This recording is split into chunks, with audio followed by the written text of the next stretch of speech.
Eu adorei isso aqui, estou me sentindo num programa de auditório, né? Sempre quis ir num programa de auditório. E eu sei que vocês já estão aí há algum tempo aqui, mas eu espero que aquilo que eu vou falar com vocês agora seja crucial para o que vocês vão fazer depois que vocês saírem daqui. E eu vou falar sobre como cultivar uma mente de negócios. E o que é uma mente de negócios, né? Como é que a gente pode construir e cultivar uma mente de negócios para gerar 3 vezes mais resultados para o nosso negócio imediatamente? Nós costumamos falar sobre crescimento de negócios e a gente costuma enquadrar. A gente costuma enquadrar as pessoas e os negócios em processos, a gente tem melhores práticas, as melhores maneiras de fazer, mas às vezes a gente se esquece que nós temos mentes múltiplas. Cada um de vocês tem uma maneira diferente de fazer, uma maneira diferente de escolher e um motivo único. E quando a gente pensa sobre como fazer um negócio crescer, a gente acredita muitas vezes que a gente precisa organizar a empresa, e é fato. Mas a gente precisa também organizar o empresário. E eu sei que, no caso de vocês, vocês têm alguma coisa muito parecida com os coaches, que é o meu público. Nós prestamos serviços para as pessoas. Prestar serviços para as pessoas faz com que, muitas vezes, a gente trate o nosso negócio como um trabalho e, muitas vezes, não como um investimento de tempo, de dinheiro, de recursos, de conhecimento. A gente sabe que tem se estudado muito a respeito das diversas inteligências. Existe, por exemplo, a inteligência intelectual. Existe a inteligência emocional. Existe até a inteligência espiritual. E, atualmente, nós descobrimos que existe a inteligência do coração. É uma das mais novas pesquisas de neurociência que estão sendo implementadas. O que a gente sabe é que a nossa mente, ela se conecta com as outras pessoas de uma maneira especial. Nós temos neurônios. E tem uma pequena parte dos nossos neurônios que se chamam neurônios espelho. Os neurônios espelho, eles fazem com que a gente espelhe o comportamento dos outros, inconscientemente. E não só seres humanos, também animais. Mas a gente descobriu que o nosso coração também tem a capacidade de espelhar as pessoas ao nosso redor. Inclusive os animais. E alguns testes que têm sido feitos, algumas pesquisas que têm sido implementadas, mostram recentemente uma pesquisa com uma criança e um animal. Eles colocam uma criança num quarto e o animal na sala. A criança, ela fica na expectativa de encontrar o animal e o animal na expectativa de encontrar essa criança. Em um determinado momento, a criança vai ao encontro do animal. Quando eles estavam em cômodos separados, existia uma frequência cardíaca elevada. Ansiedade. De repente, eles se encontram. E aí, a frequência cardíaca fica estável, do animal e da criança. Depois, eles são separados novamente e a frequência cardíaca volta a acelerar. Mas é interessante que acontece espelhado na criança e no animal. E a gente começou a se perguntar, será que isso pode acontecer com seres humanos também? Ou é só com animais? E aí fizeram exumação de alguns cadáveres. E descobriram, através de avaliações, de histórico de exames realizados, que vários idosos que estavam sendo exumados, essas pessoas elas tinham todas as características de Parkinson e Alzheimer. Ou Parkinson ou Alzheimer. E eles avaliaram, e interessante que essas pessoas que tiveram os seus corpos exumados, eles tinham todas as características, mas eles tinham um histórico diferente. E, curiosamente, nenhum deles desenvolveu essas doenças, embora tivesse todas as características das pessoas que tinham. E eles começaram a descobrir qual foi o motivo disso. O que fez com que essas pessoas, embora tivessem todas as características para isso, não tivessem desenvolvido essas doenças tão terríveis? E eles chegaram à conclusão que o motivo era a frequência cardíaca em que essas pessoas viviam. Eles começaram a checar as relações que eles tinham com as pessoas durante a vida. E eles perceberam que as pessoas que tinham relações saudáveis, elas eram mais felizes e elas eram capazes de não desenvolver doenças, mesmo tendo todas as características para isso. Isso é muito bonito, porque faz com que a gente entenda que nós somos únicos e nós temos uma maneira única e especial de fazer as coisas. E, às vezes, a gente desperdiça isso, porque a gente quer se enquadrar. A gente quer fazer como todo mundo faz. A gente quer conhecer as melhores práticas. A gente quer clonar as pessoas. Vamos lá, alguém aqui tem um marido que colabora na cozinha? Nossa, vocês são privilegiadas. O Bruno colabora na cozinha? Cadê a Tati? Olha só que legal. Bom, tem alguns motivos que fazem com que alguém... E tem algum dos homens aqui que colabora na cozinha com as esposas? Ah, gostei de ver. Aqui realmente é um público bem diferenciado, viu? Olha lá, por que alguém pode contribuir com os serviços de casa? Um homem. Motivos internos. Eu estou limpando a cozinha porque é desafiador. Eu me sinto desafiada. É uma coisa que eu não tenho afinidade em fazer. Não tenho habilidade, mas eu quero desenvolver isso. Ou, eu estou limpando a cozinha porque meu objetivo é contribuir para que o meu casamento seja bom. Então, contribuindo em casa, eu sei que eu vou evitar alguns problemas, eu vou fazer a minha esposa ficar feliz, eu vou fazer com que ela entenda que eu estou comprometido. Mas também tem alguns que fazem isso por motivos externos. Olha lá, eu só estou limpando a cozinha porque a minha esposa vai chegar e ela vai ficar uma fera comigo, ela vai ficar brava comigo. Alguém aqui limpa a cozinha por esse motivo? Ninguém. É o que eu imaginava, realmente. Eu estou limpando a cozinha, então eu vou me sentir um marido ruim se eu não fizer isso. Eu fico culpado. Eu não me sinto bem se eu não fizer isso. Os motivos internos, geralmente, eles são desafios, tarefas, atividades que me fazem me sentir desafiado. Ou conforme. Conforme é fazendo aquilo que, segundo os meus critérios, é importante, é adequado e é útil. Mas pode também ser por motivos externos, pressão. Eu estou fazendo isso porque, se eu não fizer, eu vou ter problemas aqui. Antecipação da culpa. Nossa, depois eu vou me sentir péssimo, vou me sentir mal, eu vou me sentir culpado. E acontecimentos inesperados. Aconteceu uma coisa que foge ao meu controle, e como eu não tenho como controlar isso, eu não sei como reagir, eu vou fazer alguma coisa sem querer. Mas quem sou eu? A Dani e o Bruno me apresentaram aqui um pouco, mas eu sou Caroline Calassa, eu sou coach executiva de negócios. O que eu faço é ajudar empresários e executivos a elevar o nível das suas entregas, para gerar mais resultado. E, normalmente, quando a gente começa a trabalhar com um executivo ou um empresário, o que a gente precisa primeiro é olhar para ele, porque o negócio é reflexo do que ele é. Mas, para olhar para alguém e ter a capacidade de ajudar alguém a olhar para si, como coach, eu precisei fazer isso comigo. E, em algum momento, eu percebi que eu tinha uma habilidade muito grande de me motivar. Só que eu me motivava por um motivo muito ruim. Existem pessoas que se motivam mais por prazer. E existem pessoas que se motivam por dor. As pessoas que se motivam por dor, elas normalmente se colocam em situações ruins. Elas se colocam em situações que são desafiadoras demais. Elas se colocam em situações que são arriscadas demais. Elas se colocam em situações que elas não têm controle. Em algum momento eu percebi, quando eu montei a minha empresa, que eu era esse tipo de gente, que se motiva mais pela dor do que pelo prazer. Isso me deixou chocada. Tem alguém aqui que sabe que se motiva mais pela dor do que pelo prazer? Tem alguém?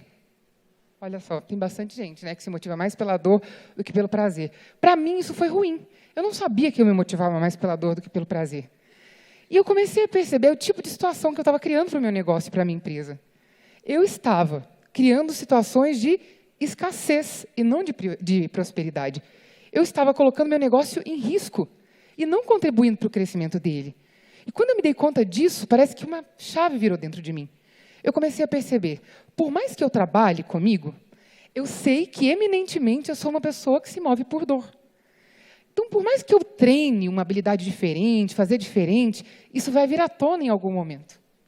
Mas, sabendo disso, eu comecei a me gerenciar melhor, a me policiar melhor, sabendo que isso é a minha natureza.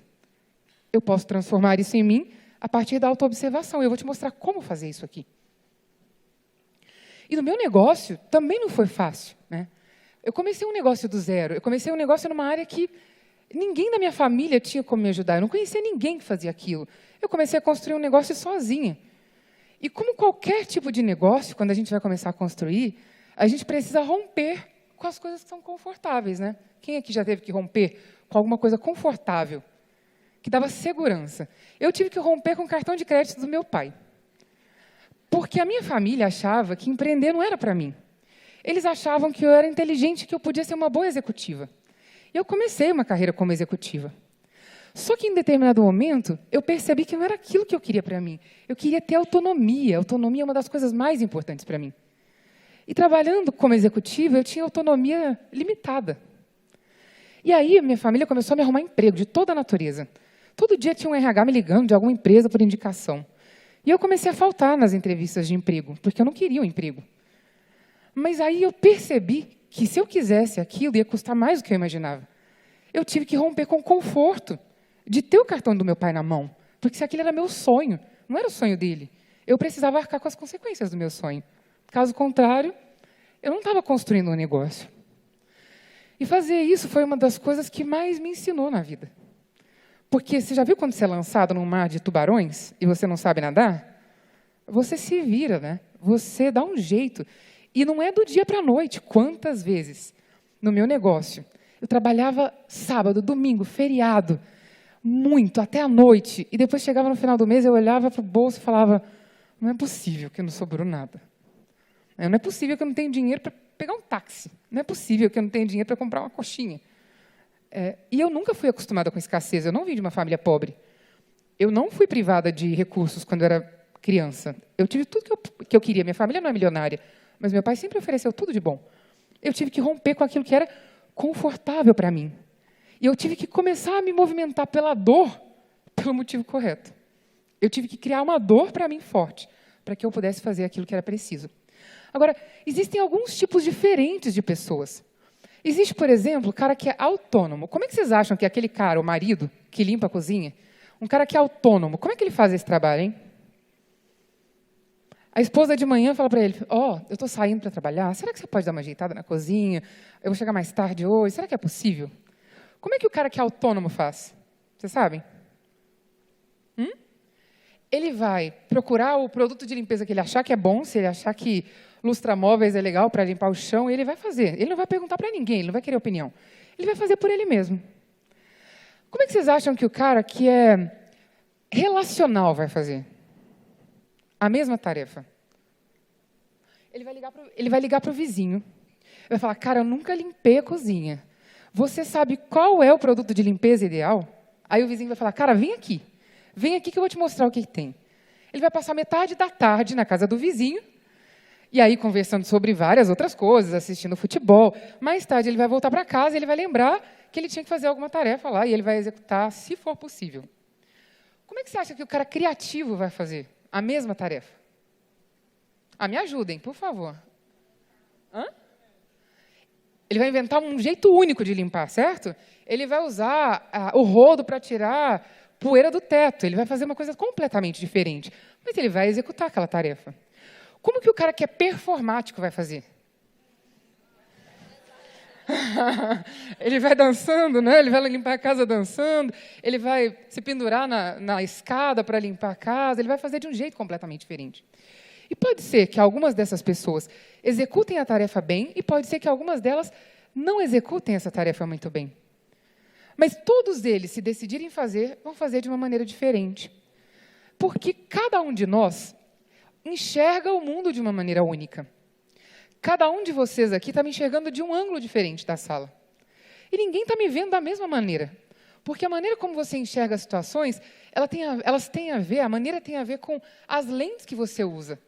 Essas lentes são os seus filtros que você adquiriu pelas experiências que você viveu, pela família em que você foi criado, pelos amigos que você teve ao longo da vida. Isso fez com que você tivesse uma lente que faz com que, para você, limpar a casa pendurada na escada pareça ser a única maneira de executar aquela tarefa e a melhor. É a sua maneira de enxergar o mundo, e por isso ela parece uma verdade absoluta, porque é sua, ela tem tudo a ver com o seu filtro.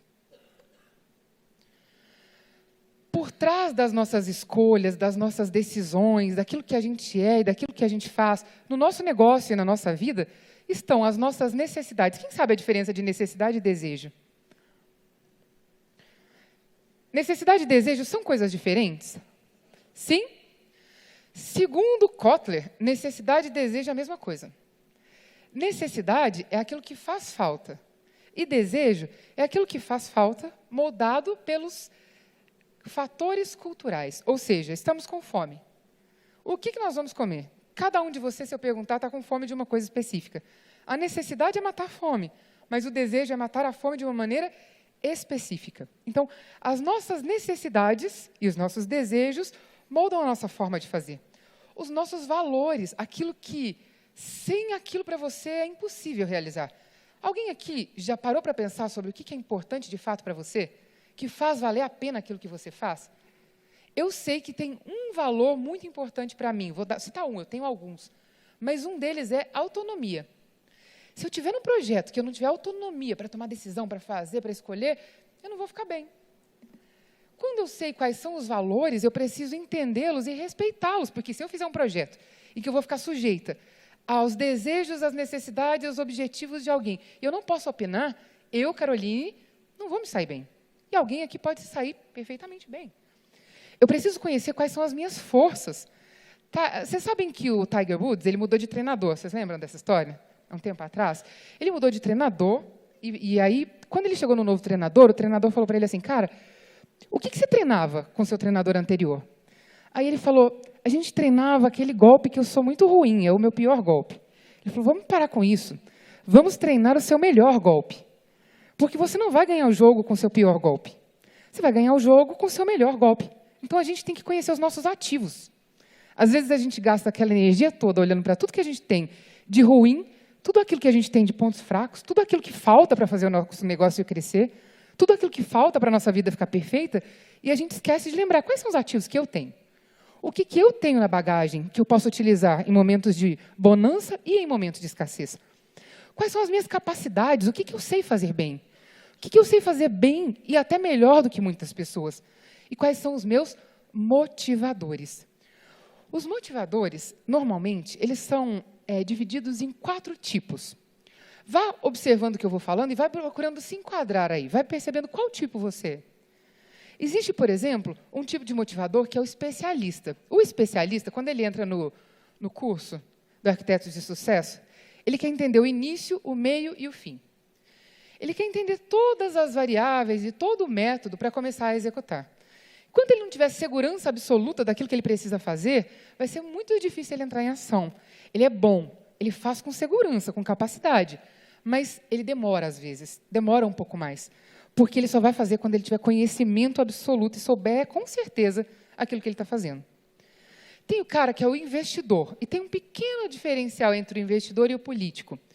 Tem o investidor, que é aquele cara que pensa no ROI. Ele quer ver o retorno do investimento. Em tudo que ele faz, ele sempre prioriza o ROI. Ele quer ver se vai ter ROI ou não. Se não tiver, ele não quer fazer. E tem o político, que é aquele cara que quer pensar no seguinte, como é que eu posso me beneficiar disso? Como é que isso pode ser bom para mim? Como é que eu posso fazer esse negócio crescer mais rápido?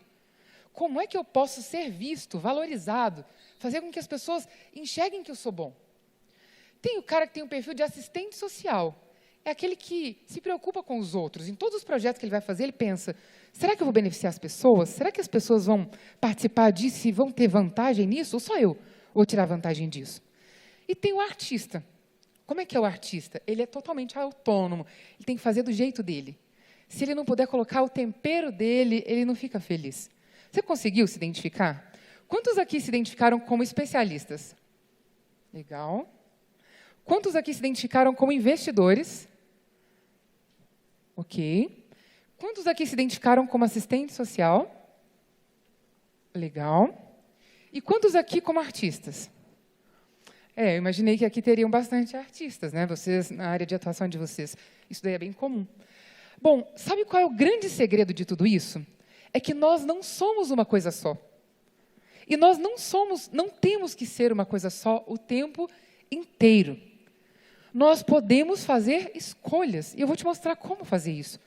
É que, na verdade, na nossa mente, quase todas as nossas escolhas são subjetivas. E tem muito mais de subjetivo do que de objetivo. Então, às vezes a gente faz acreditando que está fazendo o melhor, e com a melhor das intenções.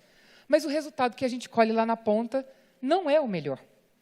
Existem, segundo o Robert Kegan, 3 níveis 3 níveis mentais. Na verdade, são 5, mas são 3 platôs. Esses 3 platôs são: o primeiro nível, a mente socializada. A mente socializada é aquela que é seguidora. Ela precisa de direção, precisa de alguém para dizer o que fazer. Não é muito autônoma. Quando faz alguma coisa que não funciona muito bem, se cobra, se chateia, fica chateado e triste, tem dificuldade para se levantar. A mente autoral é aquela pessoa que já tem um pouco mais de autonomia, consegue liderar, ele consegue ajustar a sua agenda para aquilo que é prioridade, ele sabe fazer por ele mesmo, ele sabe entender quando ele fez bem, quando ele não fez. E tem a mente autotransformadora. A mente autotransformadora é aquela pessoa que faz uma coisa muito interessante, e são pouquíssimas pessoas, olha lá, menos de 1% da população se enquadra na mente autotransformadora. A mente autotransformadora é aquela que consegue se ver no momento em que está agindo e corrigir o curso da sua ação para obter o resultado que espera. Então, é como se você estivesse num diálogo com uma pessoa que te irrita muito, que te chateia muito, e naquele momento você percebe que a sua intenção, a sua vontade é bater na mesa e xingar aquela pessoa. Mas você tem uma autopercepção tão grande a respeito do resultado que você quer obter e como o seu comportamento vai interferir no resultado que você vai obter, que você consegue, naquele momento, se perceber, ajustar o seu sentimento para ter resultados diferentes. Eu vou te explicar como fazer isso, já já. Como é que a gente faz isso tudo acontecer? Como é que a gente faz no nosso negócio, através do meu autodesenvolvimento, do meu autoconhecimento, ter resultados melhores? Lembra que eu falei que a maioria é subjetiva e pouca coisa é objetiva? Nós temos 4 áreas da nossa consciência. Existe o eu aberto. O eu aberto é aquela área da minha vida que eu faço questão que as pessoas saibam. Já viram aquela pessoa que é muito competente, por exemplo, para falar em público? Ela não perde uma oportunidade de falar em público. Todas as vezes que ela puder falar em público, ela vai falar. Quando ela estiver conversando com os amigos, ela vai praticamente fazer uma palestra, porque ela gosta de fazer aquilo e ela tem prazer em fazer com que as pessoas percebam que ela é boa nisso. Mas existem áreas da nossa vida que todo mundo percebe sobre você e você não. Por exemplo, o cara que gosta de falar em público, muita gente percebe que ele às vezes é inconveniente.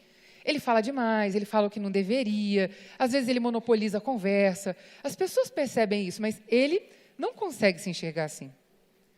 Existem áreas da nossa vida que é o eu secreto. São coisas que eu guardo debaixo do tapete. Eu não quero, são as minhas sujeiras, que eu sei que eu tenho. Eu não quero que as pessoas saibam disso, eu não quero que as pessoas saibam que eu costumo mentir, eu não quero que as pessoas saibam que eu sou procrastinador, eu não quero que as pessoas saibam que eu, às vezes, não consigo fazer as coisas com o máximo de atenção, que eu sou desatento, coisas que você se envergonha e você varre para debaixo do tapete. E tem o eu desconhecido, que é aquela área que está no meu inconsciente. Eu não tenho acesso a isso, eu não sei por que eu faço e por que eu escolho. Está ali guardado. Como é que eu faço para aumentar o meu eu aberto? Quem me ajuda? Como eu posso aumentar o meu eu aberto? Aquela área que eu compartilho com todo mundo, eu não me importo em compartilhar. Eu me orgulho dela. Como eu posso? Eu posso aumentar o eu cego? Diminuir o eu cego, aumentar o eu aberto? Sim? O eu cego é aquela área que as pessoas sabem sobre mim. E eu não sei. Como é que eu posso diminuir o eu cego e aumentar o eu aberto? Pedindo feedback para as pessoas, ouvindo mais as pessoas, é um jeito de aumentar o meu eu aberto e diminuir o meu eu cego. Como é que eu posso aumentar o meu eu aberto diminuindo o eu secreto? O eu secreto é aquela área que eu guardo debaixo do tapete, eu me envergonho de compartilhar com as pessoas. Eu não quero que as pessoas saibam, são os meus defeitos. Como é que eu posso diminuir o meu eu secreto e aumentar o meu eu aberto? Como? Quem sabe? Fala mais alto para eu ouvir. Reconhecendo o erro? Sim, reconhecendo o erro é um ponto de partida, mas principalmente entendendo que errar é normal. Né? Aquele erro que eu cometo, eu não sou a única pessoa no mundo que comete. E a partir do momento que eu admito essa falha, essa dificuldade que eu tenho, e eu começo a trabalhar nela, ela deixa de ser uma ameaça para mim. Ao invés de ser uma coisa que era... Imagina só, você é mentiroso, você é um gestor de uma empresa, um diretor de uma empresa. A coisa que você mais odeia que as pessoas saibam é que você é mentiroso, porque isso pode ser usado contra você. A partir do momento que você entende, eu costumo mentir quando eu estou sob pressão. Você admite isso para você. Você começa a trabalhar nisso. Se alguém perceber que você faz isso, já não é um grande problema mais para você. Você vai se desculpar, inclusive, porque você está trabalhando nisso. Você já enxergou que isso é problemático e que isso não está te trazendo os melhores resultados. Então, o eu secreto, ele é diminuído quando eu começo a me conhecer melhor, profundamente, e admitir as coisas que são as minhas mazelas, mas elas não me inferiorizam, elas só me inferiorizam se eu permitir que isso vire arma na mão do inimigo. Porque quando eu me aproprio das minhas dificuldades e das minhas falhas, ao invés de colocar a arma na mão do bandido, eu tomo a arma para mim. Eu me aproprio disso. E o eu desconhecido? Como é que eu posso ampliar o eu aberto através do eu desconhecido? Essa é mais difícil, eu vou contar. Através de insights. Os insights são explosões cerebrais. Quando você tem aquela ideia, aquela percepção que você não tinha antes. Através de imagens, a gente percebe que é como se estivesse acontecendo uma explosão no cérebro. Novas conexões se formam. Então, através de um processo de coaching, por exemplo, através de um chefe, um líder, um gestor, você na sua empresa, quando você desafia as pessoas, quando você, ao invés de perguntar para as pessoas, deixa que elas contribuam, deixa que elas falem, pergunta, tira as pessoas da zona de conforto delas. Você amplia o eu aberto, gerando insights. E existem 6 dimensões. E agora eu vou pedir para vocês trabalharem comigo. Todo mundo tem papel e caneta aí na mão? Nós vamos fazer 2 atividades aqui. Essa é a primeira. Eu vou explicar essas 6 dimensões emocionais do cérebro. São 6 dimensões estudadas que fazem com que alguém se comporte melhor ou pior para obter melhores ou piores resultados, dependendo da circunstância. Essas 6 dimensões emocionais do cérebro são, primeiro, a resiliência, eu vou explicar cada uma delas. Atitude é a segunda. A terceira é a intuição social. A autopercepção é a quarta. Sensibilidade ao contexto, ao ambiente. E atenção. Vamos lá. Então, eu vou explicar para você e vou pedir para você responder essas perguntas. Em cada slide aqui, vai aparecer pelo menos 1 ou 2 perguntas para você responder, tá bom? O que nós estamos fazendo aqui é ampliando o seu eu aberto. Ok, legal. Então, vamos lá. Resiliência, a velocidade com que nós nos recuperamos de uma adversidade. Nos nossos negócios, não existe previsibilidade. A gente tem altos e baixos mesmo, tem a economia, tem o funcionário que sai, tem uma falha que você comete com o seu cliente, tem um cliente grande que vai embora. A velocidade com que você se recupera disso. Então, seja muito sincero, você não vai precisar mostrar isso para ninguém, é para você, mas admita para você mesmo, tá bom? Você consegue superar bem as adversidades? Não responda só sim ou não. Responda aí, de 1 a 10, nessa escala. Quanto você consegue superar as adversidades bem, se recuperar delas? Segundo, você reage aos problemas quando eles vêm com energia ou você é aquela pessoa que fica naquela baixa, assim, fica uns 2, 3 dias mal, sabe, introspectiva, trancada em casa, sem energia, e depois é que você começa a processar e entrar em ação? 2 perguntas. Responderam? Levanta a mão para saber que eu posso seguir. Ok? Bom? Legal. Próximo é atitude. Atitude é o seguinte: por quanto tempo eu consigo sustentar uma emoção positiva? Por exemplo, aconteceu uma coisa muito legal essa semana. Assinei um contrato com um grande cliente, um cliente que eu vinha batalhando há muito tempo para fechar esse contrato com ele. E aí, como é que essa emoção positiva, ela atua na sua vida? De manhã você está muito feliz e à tarde aconteceu um probleminha, um funcionário faltou, um cliente xingou, acabou o seu resultado. Você esquece daquela explosão de emoção da manhã. Então, a pergunta aqui é só uma, olha, você mantém o mesmo empenho em realizar uma tarefa, em lidar com uma situação, quando as coisas não saem como você esperava? Responda para você. Pode responder sim ou não, mas coloca numa escala de 1 a 10.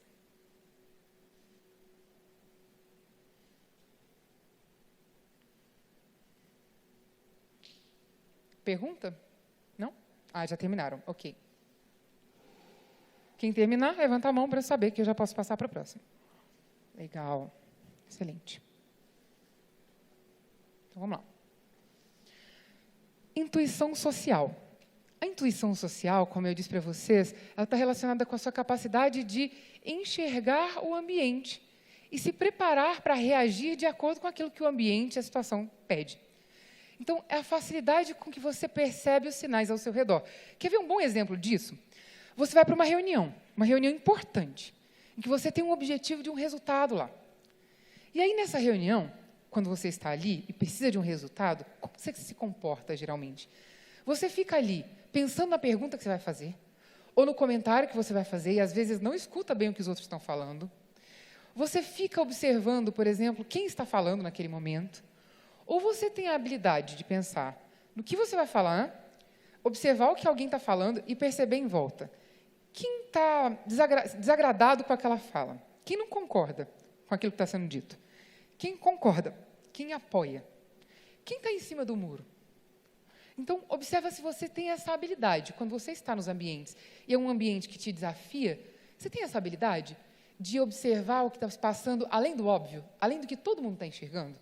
Você costuma direcionar a sua atenção para isso? Responda para você mesmo. Você consegue interpretar a linguagem das pessoas nessa circunstância, quando você está diante de um desafio com várias pessoas e é do seu interesse um resultado? Aí é sim ou não e a escala de 1 a 10. Agora, estou falando da autopercepção, que é como você se enxerga. É a capacidade de enxergar o impacto que as coisas estão causando em você naquele momento. Lembra da mente autotransformadora? A mente autotransformadora, ela acontece quando a gente treina isso. Essa capacidade de eu me ver fazendo, eu me ver falando. Eu enxergar a reação que eu estou provocando nos outros e a reação que está me causando cada uma das situações. Você consegue enxergar em você mesmo quais são as sensações que você tem quando acontece alguma coisa? Raiva, ansiedade, estresse, expectativa. Você consegue? Você percebe quando você está ansioso ou irritado? Sim ou não, e numa escala de 1 a 10. E a sensibilidade ao contexto, que é a capacidade da gente decidir como é que eu vou responder àquela situação. Neste contexto social, qual é a resposta mais adequada? Qual é a resposta que eu deveria dar?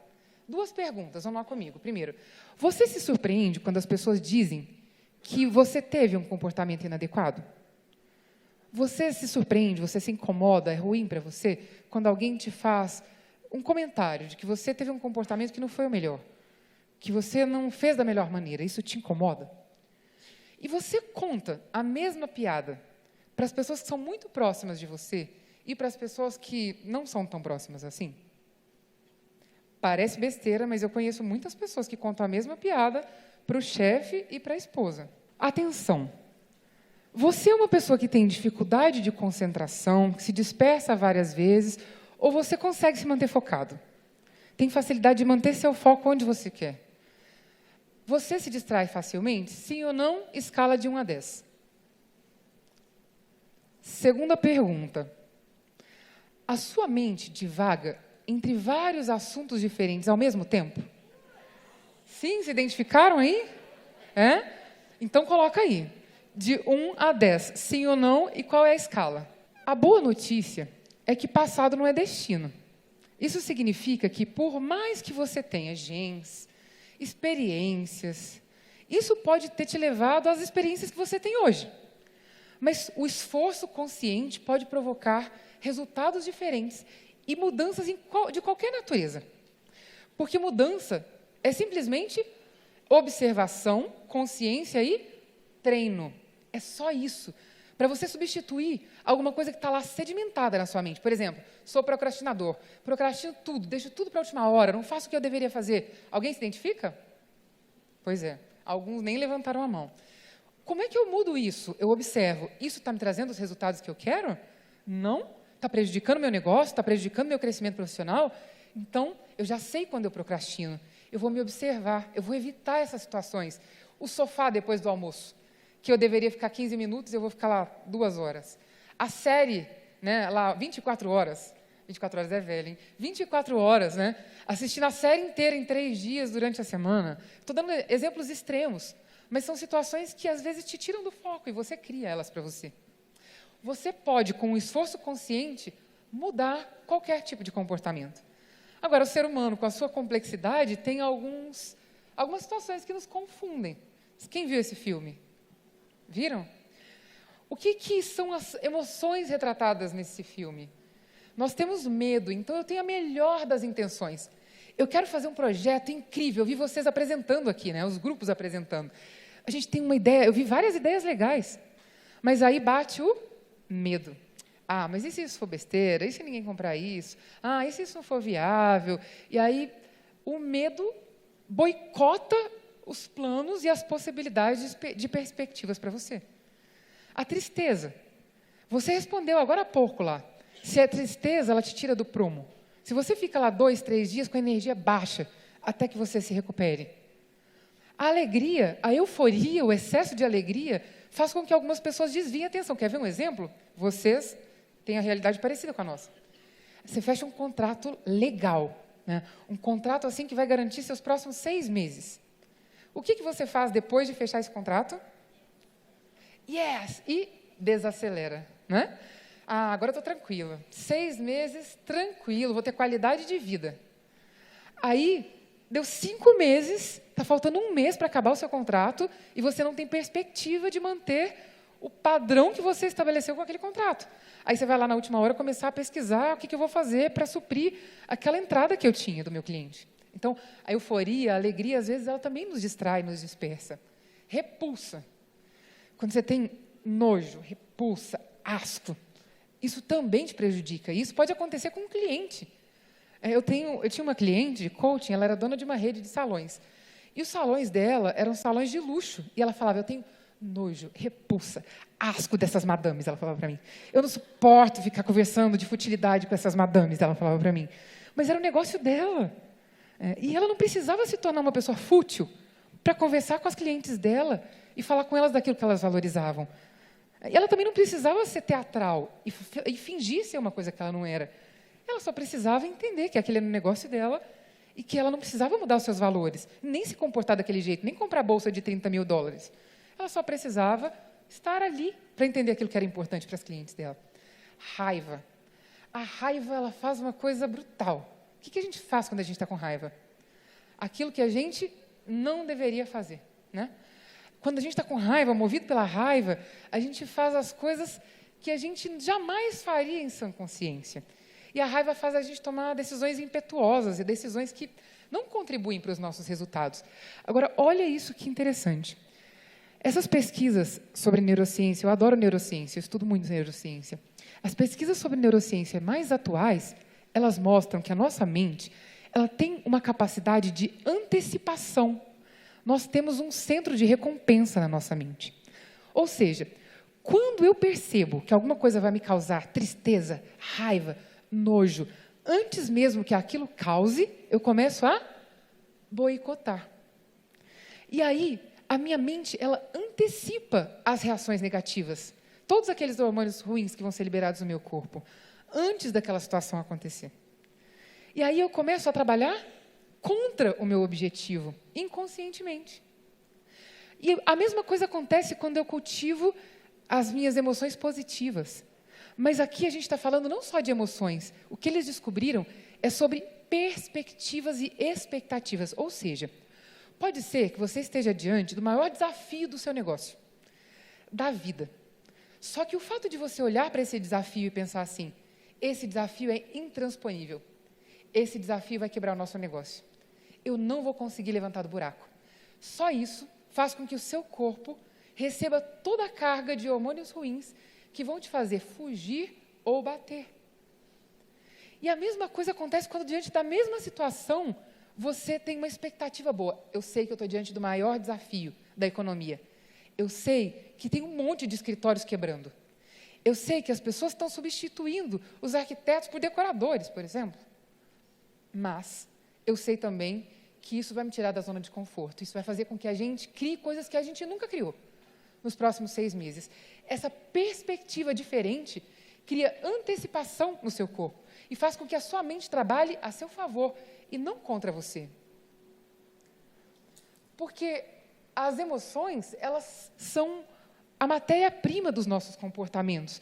Consequentemente, tudo que a gente obtém de resultado vem das nossas emoções. A gente precisa aprender a identificar isso e gerenciar isso. Eu falei que eu tinha uma segunda tarefa para vocês. Essa é um pouco mais profunda.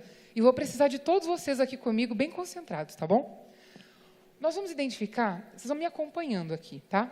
Eu vou pedir para você, na primeira pergunta que eu vou fazer, para você buscar aí pelo menos 4 respostas. Tudo bem? Isso aqui é uma metodologia de Harvard, tá? Mapa da imunidade à mudança. Para identificar quais são as coisas que estão te bloqueando e impedindo o seu negócio de avançar. Então, eu quero que você, aí no seu bloquinho, quero ver todo mundo com bloquinho e caneta na mão, por favor. Vai ser bem legal essa atividade. Agora, eu quero que você anote aí, por favor, qual é o seu objetivo para o ano que vem. Qual é a sua principal meta? Eu imagino que alguém já deve ter feito isso com vocês aqui. Não tem problema. Eu preciso disso, porque vai ser o ponto de partida disso que a gente vai fazer aqui agora.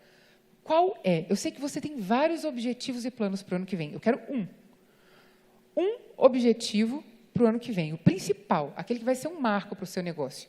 E depois você vai colocar 4 opções na próxima pergunta, tá? Eu quero um objetivo, o principal para o ano que vem, o principal resultado que você quer gerar para o seu negócio no ano que vem. Aquele que vai representar um marco, uma mudança, transformação. Que seja suficientemente desafiador e factível. Vamos lá? O seu principal objetivo para o ano que vem.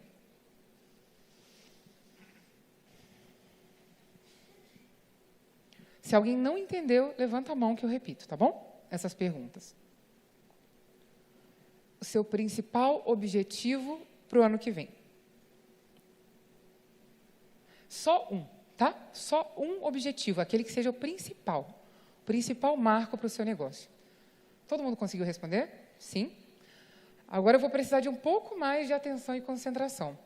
Eu quero que você escreva ali 4 coisas que você precisa fazer diferente. Ou seja, 4 coisas que você precisa passar a fazer diferente. Coisas que você não faz hoje para alcançar a sua meta, que você escreveu aí agora, e que você precisa passar a fazer. Eu quero 4. 4 coisas. Se esforça para colocar 4, vai ser importante. 4 coisas que hoje você precisa fazer diferente. Fazer diferente pode ser fazer com maior intensidade ou fazer com menor intensidade também, tá? As emoções são as matérias-primas da ação, dos resultados que a gente obtém. Todo mundo conseguiu colocar 4 aí? Não? Então se empenha para colocar 4, tá? Quem conseguiu, levanta a mão, deixa eu ver. Legal. A maioria, quem ainda não conseguiu terminar, vai se esforçando aí para colocar 4 coisas que você precisa fazer diferente. Agora eu quero que você liste 4 coisas que você hoje faz e que te afastam do seu objetivo. 4 comportamentos que hoje você tem e que te afastam do seu objetivo. Vai ficar mais difícil. Mas vai ficar mais profundo.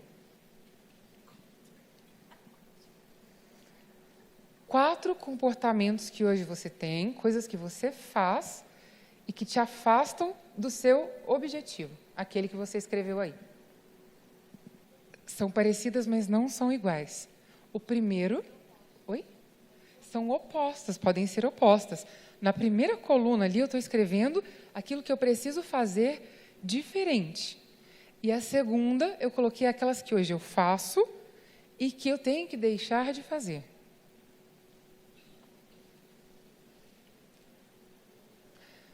Ok? Agora a gente vai começar a ficar um pouquinho mais difícil, mas não impossível. Todos vocês vão conseguir fazer, se vocês me acompanharem aqui. Nós vamos descobrir agora qual é o medo que está te impedindo de realizar aquilo que você gostaria. Como a gente vai fazer isso? Você escreveu agora 4 coisas que você faz e que te afastam do seu objetivo, nessa segunda coluna aí que a gente escreveu agora. E essas coisas que você faz e que te afastam do seu objetivo fazem com que você esteja comprometido com alguma coisa que não é o seu objetivo. Nós vamos descobrir quais são os compromissos ocultos. Vou dar exemplo, tá? Vamos lá. Eu quero emagrecer 10 quilos. Só que eu assalto a geladeira toda noite Como doce todas as refeições e tomo refrigerante o dia inteiro. Ai, ai, ai, já tem gente se identificando. Né? Eu faço tudo ao contrário do meu objetivo.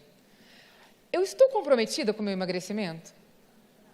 Não, eu estou comprometida com outra coisa. O que seria?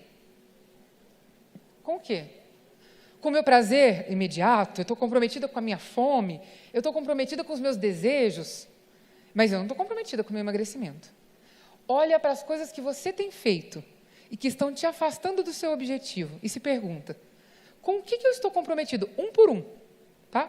Vamos lá, fala um para mim. Como é que é seu nome? Carolina, quase me enxará. Carol, fala para mim, um, que você colocou ali naquela segunda, os comportamentos contrários ao objetivo. Falta de confiança. Falta de confiança é o sentimento. Eu pedi para você a ação. Quando falta confiança para você, como é que você se comporta? Ajusta aí. Hã? Desisto das coisas com facilidade quando eu me sinto assim. Eu desisto das coisas. Que coisa é essa que você está desistindo que não está fazendo com que o seu objetivo aconteça? Então fala, você pode compartilhar? Uma.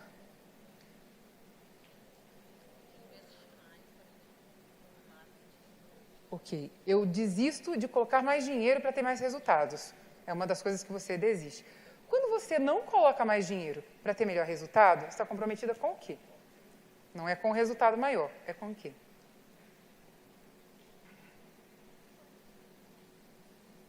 Alguém falou alguma coisa aí. Pode ser isso? Pode ser com a segurança? A segurança, né? Eu não quero correr riscos. Então, eu estou comprometida com a minha segurança. É isso que você vai colocar lá no outro quadrante. Todo mundo entendeu? Eu vou dar mais um exemplo. Eu estou comprometido a parar de fumar. E aí, o que eu faço? Eu fumo como uma chaminé todas as vezes que eu encontro amigos socialmente. Eu fumo com eles. E todas as vezes que eu bebo, eu fumo também. Não fumo, tá? É só um exemplo. Então, com o que eu estou comprometida? Em preservar as relações sociais, eu estou comprometida com os meus amigos, eu estou comprometida em não desagradar os meus amigos, estou comprometida em pertencer àquele grupo dos meus amigos que fumam. Coloca aí, qual é o seu comprometimento? Como é que você vai fazer o comprometimento? Cada uma daquelas 4 coisas que você colocou, que você faz hoje e te afastam do seu objetivo, olha para cada uma delas e se pergunta, quando eu faço isso, eu não estou comprometida com o meu objetivo. Com o que eu estou comprometido?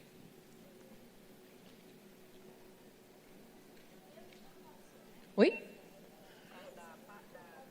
Olha, quanto mais... Ela perguntou, eu posso colocar medo? Quanto mais específico for, melhor para você. Então, é medo de quê? Tá?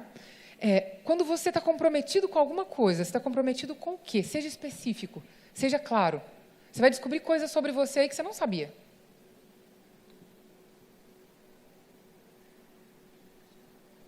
É difícil mesmo, não é simples não.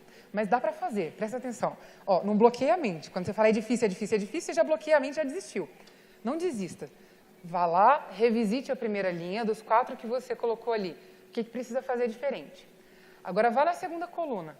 Olha para a segunda coluna ali e veja só as coisas que você colocou, que você tem feito hoje, que te afastam do seu objetivo. Quando você faz alguma coisa que te afasta do seu objetivo, você está comprometido com alguma coisa que não é o seu objetivo. Com o que seria? É porque isso é um insight, muitas vezes. Isso. Aquele comprometimento que não é com o seu objetivo. Com o que é? Respondeu? Tá bom? Alguém não conseguiu fazer de jeito nenhum? Ah, legal, conseguiram. Não? Dá um exemplo para mim. Qual que é o objetivo?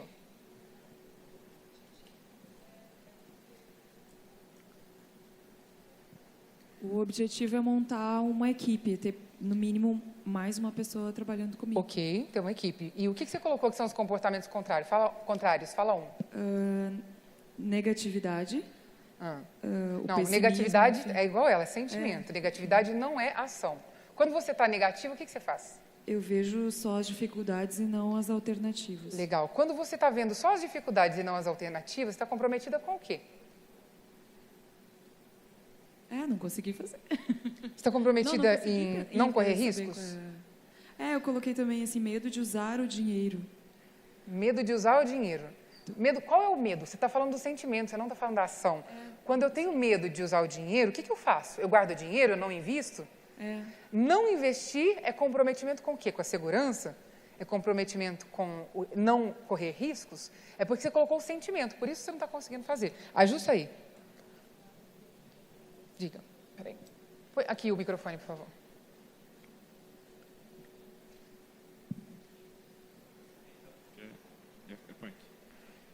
Eu tenho, acho assim, não assumir responsabilidade. Certo. Eu assumo responsabilidade. Isso é genérico. Nada que é genérico funciona nesse exercício. Tem que ser específico.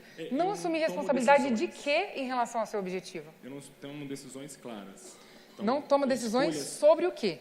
Se eu tiver que escolher A e B, eu fico arrumo C. Porque eu não quero escolher A ou B e o cliente falar que está ruim. Tá. De novo, você está falando de coisas genéricas. O que você está falando é, eu tenho receio de desagradar o cliente, é isso? Isso. E se você desagradar o cliente, o que você provoca? Eu perco o cliente. Pode perder o cliente. Qual é a consequência disso para você e para o seu negócio? Eu não tenho dinheiro. Eu não tem dinheiro. Então, qual que é o medo? Lá na caixinha do medo. O meu medo é de ficar sem dinheiro. Agora, com o que eu estou comprometido? Eu estou comprometido em não desagradar o cliente. Aí, para não desagradar o cliente, às vezes eu faço coisas que não são legais para o meu negócio. Sim. Acontece? É isso aí, tá? Alguém mais está com muita dificuldade? Procrastinar é genérico. Procrastinar o quê? Eu tinha que fazer um planejamento da minha agenda e eu não faço o planejamento da minha agenda. Isso é específico. Procrastinar é genérico. Eu não sei como te ajudar, entende? Incumprir prazos de entrega. Peraí, calma, olha só. Você tem um objetivo. Pessoal, eu estou dando o exemplo aqui para uma pessoa, mas o objetivo é contribuir com todos vocês. Vocês vão tendo insights aí que vocês não tinham percebido. Então, qual é o objetivo? Um escritório novo. Mudar para o escritório novo é o objetivo.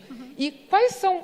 Fala uma coisa que você faz aí que não funciona, que te atrapalha. Que me atrapalha a questão de procrastinar, por exemplo, as entregas de projeto. Ok. Demorar demais, mais do que o prazo normal na entrega dos projetos. É isso que você faz. Quando você demora demais na entrega dos projetos, você está se prejudicando em mudar de escritório? O que está faltando para você mudar de escritório? Sim, porque em vez de eu pegar muito mais clientes, eu pego menos, o dinheiro demora muito mais para entrar. Legal. E você está comprometida com o quê? Às vezes eu acho que a gente só faz aquilo que a gente gosta. Não, a gente não, você. Isso. É questão assim, de uma falta de disciplina mesmo. Às vezes você tem... Calma, você já está ventilando um monte de coisas aí. Calma, vamos devagarzinho, para a gente conseguir seguir o pensamento. Olha, você disse que você começa a segurar projeto de clientes lá. Quando você segura os projetos do cliente e não entrega rápido, você está comprometida com o quê?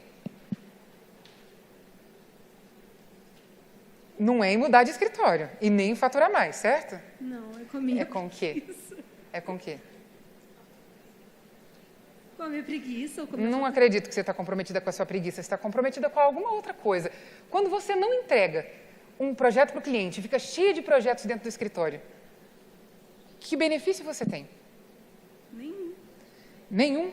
Quando você olha para o seu escritório, tem um monte de projetos lá. Seja a questão, por exemplo, do medo, sabe? Quando medo de quê? Medo de quê? Por exemplo, se você está numa etapa do projeto que a próxima vai ser passar o preço, digamos, da implantação. E aí você tem medo de... Ok. Medo de? Do cliente não aceitar aquele valor que você vai cobrar. Tá e aí bom. você acaba... Medo de quê? Medo de ser rejeitada. Certo? É medo do cliente falar não. Esse é o medo, lá na caixinha do medo. Agora, com o que você está comprometida? Você está comprometida em, você falou aí, não passar de fase. Pode ser, não sei se é, que tem um comprometimento aí, que é manter o escritório movimentado. E é inconsciente. Se eu tenho um monte de projetos não entregues, pelo menos eu não fico sem cliente. Cliente lá tem. Pensa se isso faz sentido ou não. Tá? Ok, pessoal? Legal. Agora que vocês olharam cada uma das atividades ali, cada uma das coisas que você faz, está valendo a pena para vocês? Sim? Continuo ou paro? Não me convenceram. Ah, bom. Então tá bom. Então vamos lá. Você foi lá e fez a lista dos comportamentos contrários ao seu objetivo. Eu quero que você veja ali, para cada um daqueles comportamentos, qual é o comprometimento. Vocês perceberam que a gente descobriu alguns medos aqui? Eu quero que você descubra o seu medo agora. quando você se compromete com isso, isso, isso e isso, e não com o seu objetivo, o que você está tentando evitar? Quando você se compromete com essas coisas que você escreveu aí, que não é o seu objetivo, o que você está buscando evitar? Está querendo evitar mudanças, mas que tipo de mudança te atemoriza? Vamos lá, tenta escrever. Eu vou dar o tempo para a gente falar aqui, eu vou buscar alguns exemplos. Escreve. Mas não fale coisas genéricas. Coisa genérica, desculpa, tipo zona de conforto. Isso é chavão. Não. Qual é a sua zona de conforto? Entende? O que representa a minha zona de conforto que é tão desconfortável fazer? Seja específico. Vai lá, quero ver todo mundo colocando. Eu vou querer alguns exemplos aqui. Eu acredito que vocês vão descobrir coisas interessantes. Olha lá quais são os seus compromissos ocultos. Carol. Aonde? Aqui. Carol, eu só queria entender, porque eu realmente estou sentindo muita dificuldade nesse teu processo para nos explicar. Qual o objetivo realmente fazer isso? A gente encontrar esse labirinto que tem na mente da gente para poder entender isso? Lembra que eu falei do eu aberto, o eu secreto? Lembra que eu estava mostrando para você como é que a gente faz para aumentar a nossa consciência, para a gente ter resultados melhores? É isso que nós estamos fazendo. Sabe por que é difícil? Porque a gente está tocando naquilo que é inconsciente. Então, exige um esforço e um empenho. Só não se permita falar, está difícil, eu não vou fazer. Talvez você não consiga fazer aqui, mas quando você for embora, faça esse exercício com você. O objetivo aqui é trazer para o consciente coisas que estavam obscuras aí, inconscientes, e que estão te sabotando e te impedindo de ter resultados. Tá? Entendi. Alguém mais aí não conseguiu? De novo, então. Nós vamos acompanhar o raciocínio aqui. Vai, para ninguém ficar perdido. Nós dizemos lá na primeira coluna o que eu preciso fazer diferente. Segunda coluna, quais são as 4 coisas que eu tenho feito hoje que estão me afastando do meu objetivo. Cada uma dessas coisas, por exemplo, assaltando a geladeira de noite e quero emagrecer. Não estou comprometida em emagrecer, estou comprometida com o quê? Estou comprometida com a minha fome. Estou comprometida em saciar o meu desejo e a minha vontade. Estou comprometida em não me privar daquilo que eu gosto. Esses são os comprometimentos. Mas para cada linha daqueles 4 ali, tem um compromisso. Quando eu descobrir os 4 compromissos ocultos, eu vou descobrir um medo. O que eu tenho feito? Eu estou me comprometendo com coisas que não estão me levando para o objetivo que eu tracei aí. Então, se eu estou comprometido com todas essas coisas, eu estou tentando evitar alguma coisa. O que eu estou tentando evitar? Se você conseguir descobrir o que você está tentando evitar, você vai encontrar o seu medo. Alguém já encontrou aí alguma coisa muito interessante que não sabia? Um medo? Decepção de quê? Mais fraca. Medo de se sentir incompetente. Fraca. Exatamente. Legal. Você sabia disso? Não. Vamos lá. Calma. Medo de crescer, Medo de crescer te provoca o que medo? de não dar conta, de não conseguir. De não ser suficiente, de isso. não dar conta, de ser muito para você não ser capaz. Você sabia disso? E você sabe o que você faz quando você está com esse medo? E não te leva para o seu objetivo, né? Quem mais levantou a mão aqui? Aqui. Você também, né?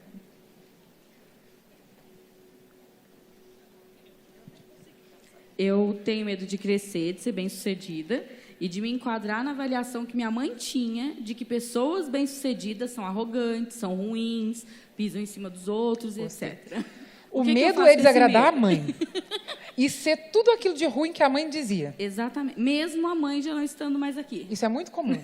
Você sabia que esse medo ainda estava tão presente em você? Eu tenho identificado isso faz um tempo, que esse Certo. medo está gritando na minha orelha, mas eu não sei o que fazer com ele. Ok. Como abafar. Mas você sabe o que enfim. ele faz com você, né? Sim. Olha aí o que ele faz Sim. com você. Vamos lá, eu vou falar já sobre como abafar isso. Mais alguém? Alguém que teve um insight, assim, percebeu uma coisa louca. Uma coisa que não tinha ideia e viu que é uma coisa absurda, mas que está aí com esse medo aqui. Sim, a gente faz isso sem querer. É isso? Alguém descobriu algum medo assim que não tinha ideia que foi uma coisa reveladora? Olha lá. Ali. Peraí, só um pouquinho. Calma. Segura aí. Olha, por incrível... Parabéns, viu? Fica. Olha, Parabéns tô para aqui você. levando uma surra. Parabéns acho que pra muitas você. pessoas aí estão.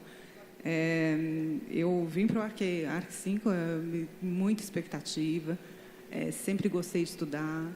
E nesse comportamento eu me vi assim, que o maior medo meu é conhecimento. Medo do conhecimento, o que ele te provoca? A insegurança de eu ser capaz. O medo não é do conhecimento, o medo é de errar. O medo é de ter tanto conhecimento e mesmo assim falhar. Né? Errar. Porque alguém que tem muito conhecimento e falha, o que essa pessoa é para você? Como é que você classificaria essa pessoa? Incompetente. O medo é de ser uma pessoa incompetente, que é uma coisa que você abomina, né? Legal. Mais alguém descobriu um super medo aí? Que não sabia? Não? Ali.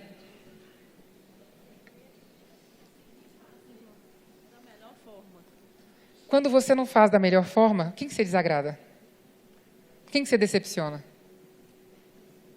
Seu sócio. O medo é de decepcionar o marido.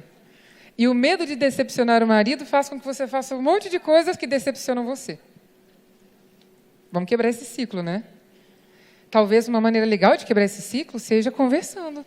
Quais são as expectativas que estão só aqui na cabeça e que não são reais? Isso vale para casamento também, né? Quais as expectativas que estão aqui e que estão me fazendo fazer um monte de coisas que estão pesadas para mim e que não fazem sentido mais?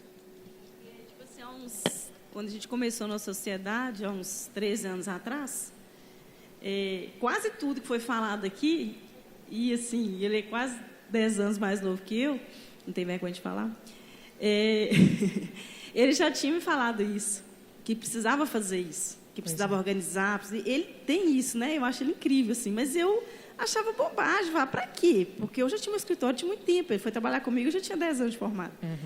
Então, eu falava assim, para que eu preciso fazer isso? As coisas estão andando, né? Mas hoje, com 24 anos de escritório, eu falo assim, mas eu preciso fazer. Mas aí ele fala assim, então faz, mas eu não consigo fazer sozinha. Aí, por isso que eu chamei para vir aqui. Olha só, eu preciso da sua ajuda, né? O que você precisa é reconhecer que você consegue fazer sozinha, mas você gosta de fazer com ele. Eu gosto É mesmo. muito diferente. É verdade. Você precisar dele te gera uma situação de vitimismo e de dependência. Você gostar de estar com ele te gera uma relação de companheirismo, de cooperação e de complementariedade. E é muito diferente o sentimento. Tá? Ok, pessoal? Bom, eu acho que eu já estou estourando o meu tempo aqui. Já cortaram meus slides aqui? Eu vou só concluir, tá? Eu queria te pedir para falar para a pessoa que está do seu lado aí. Eu não sei o quão profundo você conseguiu chegar aqui, mas eu quero te desafiar a ir além e tocar nos seus medos. Não tenha medo de tocar nos seus medos. Se você não tocar nos seus medos, eles vão tocar em você. Então, eu quero que você fale para a pessoa que está do seu lado, eu não vou carregar esse medo daqui. Eu quero que você fale alto para essa pessoa. Não vou carregar esse medo daqui. Fala, eu quero ouvir você falar. Fala, com muita convicção. Eu não vou carregar esse medo daqui.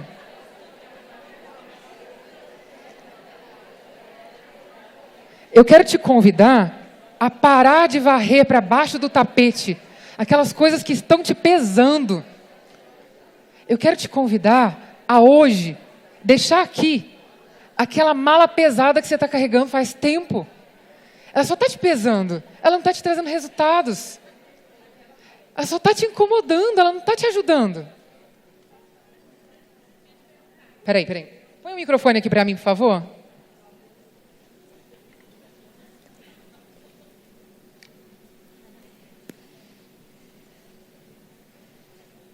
Quando você começou a palestra, você falou que é uma pessoa que é incentivada pelo medo. Na verdade, você aprende pelo medo, ou te põe em algumas experiências por medo, não, por dor. Por dor. Né? Eu me identifico com você. Eu me coloco em certas situações, não de tanto risco, mas que eu falo, eu preciso passar por isso para ver até onde eu consigo sustentar. Sofro disso até... Isso às vezes é bom, mas muitas vezes é ruim. Exatamente. Então, assim, você falou, você conseguiu mapear um medo que é uma surpresa para você. Alguns foram, mas tem outros que eu já sei e eu lido com ele todos os dias, só que eu ainda não encontrei uma forma de conseguir resolver, né? Então, você tem que descobrir, você tem que descobrir encarar qual é o ganho. Eu descobri o meu, sabe qual é? Tinha medo de ser medíocre. Eu queria fazer difícil. Porque eu não queria ser medíocre, porque eu abomino mediocridade. Então, como eu não quero ser medíocre, eu faço o mais difícil possível. Mas isso não é bom para mim. Isso me atrapalha. Então, eu só quero fazer difícil de vez em quando. Não sempre. Não vou fazer disso o meu padrão. Entendeu? Obrigada. Por nada. Lembrem-se do seguinte, isso daqui é a arma que você vai usar daqui para frente, para acabar com esse medo que você identificou? Existe um ciclo. O ciclo é pensar, sentir e agir. Repete comigo. Pensar, sentir, agir. Tudo que eu faço é fruto de alguma coisa que eu penso, que me provoca uma emoção. Quando a emoção é boa, a minha reação é boa normalmente. E quando o meu sentimento é ruim, a minha reação é ruim. Só que quando eu tenho um pensamento que me leva a uma emoção ruim, e eu tenho uma reação ruim, o que eu estou fazendo comigo? Eu estou comandando ou eu estou sendo comandada? Eu não quero ser comandada. Você quer ser comandado pelos seus medos? Você quer ser paralisado pelas suas dificuldades? Você quer dar mais valor para aquilo que você tem de ruim do que para aquilo que você tem de ativos, de bom aí, do que vai te fazer campeão? Eu não quero, mas eu decidi. Você já decidiu? Já decidiu que você não quer? Se você não quer, começa a observar isso aqui, ó. Pensar, sentir e agir. Se eu tive um comportamento inadequado, respondi a alguém mal, fui agressiva com alguém, fui impaciente, o que eu pensei que me gerou um sentimento? Às vezes você não consegue descobrir o pensamento, mas você consegue descobrir o sentimento. Eu estou com raiva, eu estou ansiosa, eu estou chateada, eu estou triste, eu estou brava, nervosa. Se você identifica o sentimento, você consegue identificar o que eu pensei que me deixou chateada, brava, irritada, nervosa, ansiosa. Quando você começa a observar esse ciclo, você vai identificar quais são os seus gatilhos. E aí você vai passar a ter comando sobre eles. Pensar, sentir, agir. Eu não posso... O que a gente tenta mudar? O agir. Não quero mais ser procrastinador. Não vou mais demorar para entregar os projetos dos clientes. Não quero mais sentir esse medo. Está errado. Por onde a gente começa a mudar? Pelo pensar, observando o sentir. Aí sim, você tem poder para mudar o que você quiser. Aquilo que é importante para mim... Volta lá para mim, por favor. Volta o slide aqui.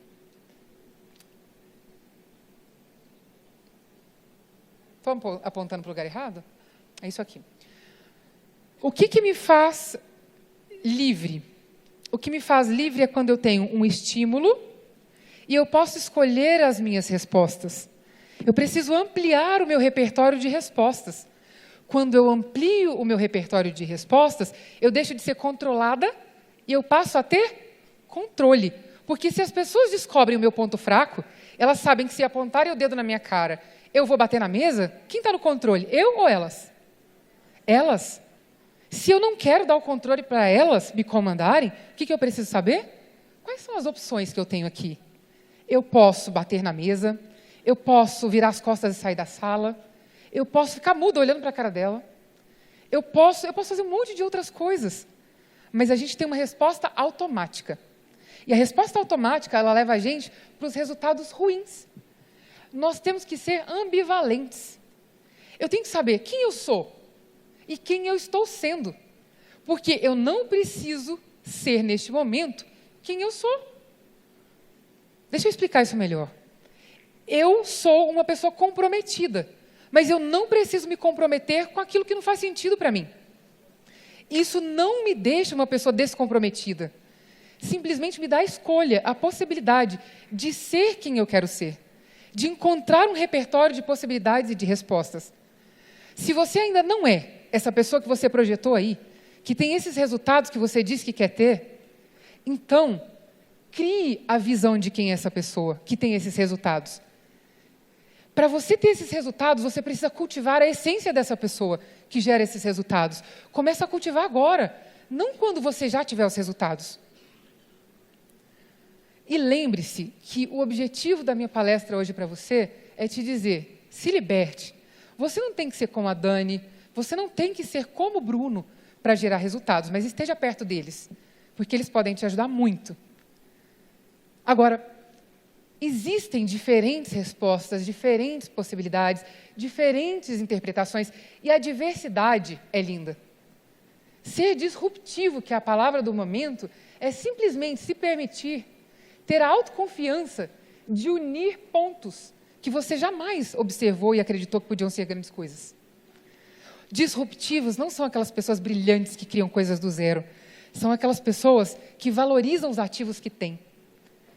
Valorizam tanto os ativos que têm, que conectam pontos que ninguém nunca conectou porque pareciam simples demais e desprezíveis. Eu quero te convidar para cultivar o seu eixo de singularidade. O seu eixo de singularidade é aquilo que te faz especial, único, admirável. Você não precisa copiar ninguém, nem o Niemeyer, ninguém. Você precisa ser você, encontrar aquilo que você tem de melhor dentro de você. E se você acha que você não tem nada de bom dentro de você, pergunte para quem te ama, porque tem gente que enxerga o melhor em você. Começa a dar mais valor no pouco que você tem, para que você tenha muito. Faça daquilo que você tem, das dádivas que você recebeu, faça disso o seu instrumento de crescimento. Você está pronto, você não precisa de mais nada. E eu não estou dizendo que você não precisa de conhecimento, que você não precisa estar num grupo excelente, não é isso. Mas você já tem os ativos para descobrir o que fazer com eles. Faça o que precisa ser feito. Tenha coragem de fazer isso. Solta o vídeo para mim, por favor. Põe áudio.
Quando você faz aquilo que é seu, que você admira, que você curte fazer, você não faz para ninguém, você faz para você.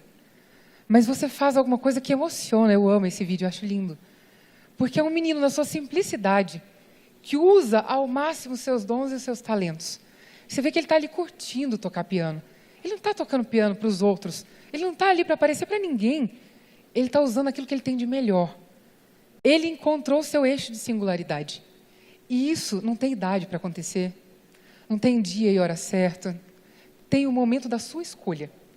E eu quero te convidar hoje para valorizar aquilo que é lindo e que é único em você, para ser amado pelas pessoas. Todos nós queremos ser amados pelos outros, mas ninguém ama a gente quando a gente não se ama. Quero te convidar para te admirar hoje, te respeitar e seguir adiante, fazendo o seu melhor. Quem aceita o meu convite? Que bom, eu fico muito feliz. Muito obrigada.